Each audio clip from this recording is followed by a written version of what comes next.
You do not actually want to watch that show again. You know every single line of dialogue, every slight camera pan, every specific inflection of the background laughter. Yet at 6:30 p.m., after staring at a harsh monitor for 9 straight hours, you open the exact same streaming interface. You scroll past thousands of new, critically acclaimed options, and you click play on an episode you have already seen 14 times. You probably tell yourself it is just a bad habit, a mild, quiet embarrassment. You sit there on the heavy couch, staring at the familiar characters, convinced that your inability to engage with something new is a symptom of intellectual laziness. But let us run a quick clinical audit of the last 10 hours of your life. By the time you finally sat down, you had already made roughly 35,000 micro-decisions. You calculated exactly how to phrase a direct message, so it did not sound demanding to a coworker. You decoded the subtle, unspoken politics of a morning strategy meeting, trying to figure out if your manager's tone was genuinely supportive or quietly critical. You weighed the financial guilt of buying a $12 lunch against the sheer physical exhaustion of making it yourself. You absorbed 3 different catastrophic news headlines before 9 a.m. Your brain has been operating in a state of high-frequency calculation all day long. The internal battery is not just low, it is entirely depleted. This is the exact moment you think you are giving up. You think this is a character flaw. It isn't a failure of willpower. It is an automated biological defense mechanism. The mechanism worked perfectly. It recognized that you were approaching a neurological red line, and it bypassed your conscious, ambitious intentions to force a system recovery. When you select a sitcom where you already know the ending, you are dropping your cognitive load to absolute zero.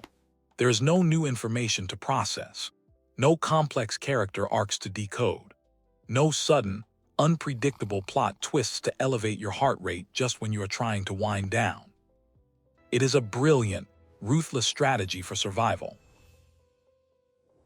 From what I have observed, we tend to deeply underestimate the sheer weight of modern unpredictability.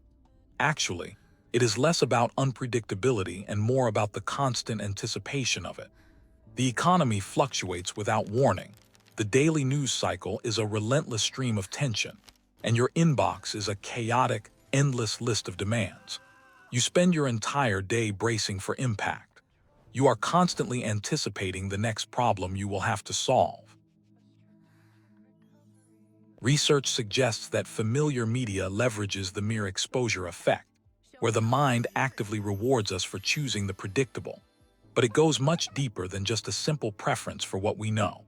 You are artificially lowering your cortisol levels by simulating a world with 0 unexpected variables. You are manufacturing the illusion of control. In a highly chaotic environment, a predictable plotline serves as a profound emotional safety net. You know exactly who is going to walk through the door of that apartment. You know exactly how the conflict will resolve in 22 minutes. The body registers this predictability as physical safety.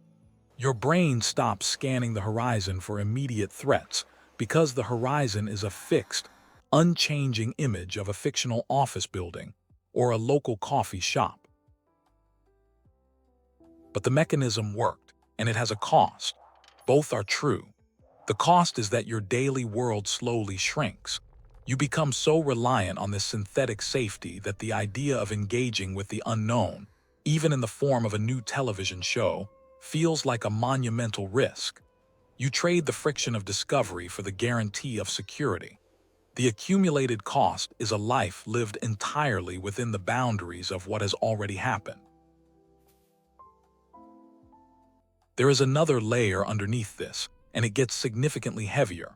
We are living through a quiet, pervasive societal epidemic of isolation. The traditional spaces where we used to gather, the diners, the local community centers, the neighborhoods where people used to just exist together, have largely vanished. They have been replaced by the relentless demands of a culture where every single hour must be monetized, optimized, or accounted for. When you are physically and mentally exhausted, the biological drive for community does not just disappear. Your brain still desperately craves the biochemical rewards of human connection. But real social interaction requires a massive amount of energy. It requires reading subtle facial expressions, formulating intelligent responses, and risking the possibility of rejection or misunderstanding. At 8 p.m. on a Tuesday, staring at the wall, you simply do not have the metabolic budget for that. So your brain uses an evolutionary workaround. It forms parasocial bonds with fictional characters. It is a fascinating, almost tragic hack. The brain, on a primal level, struggles to differentiate between a face glowing on a screen and a face sitting right next to you in the room.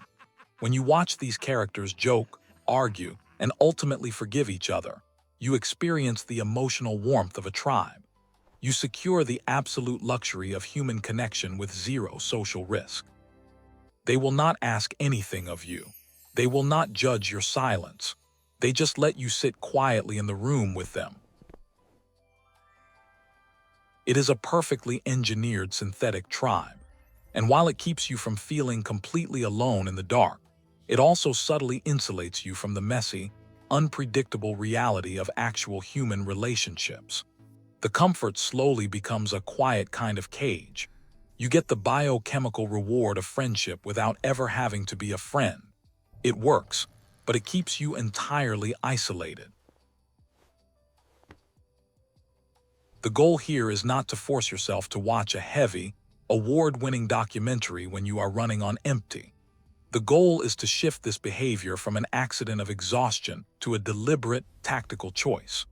Right now, you watch these shows passively, carrying a low-grade guilt the entire time. You treat your viewing habits like a shameful secret, a moral failing you have to hide from the world.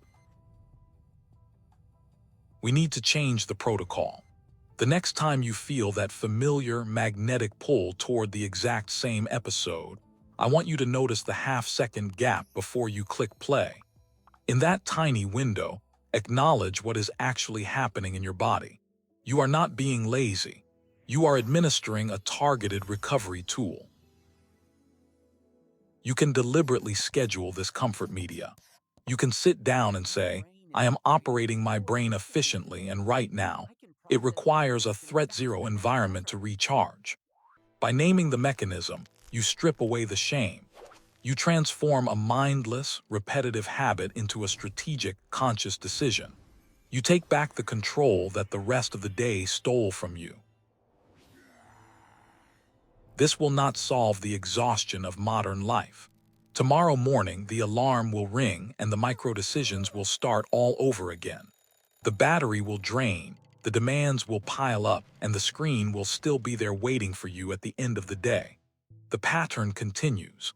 The exhaustion will still be there, but at least you will know what you are actually doing.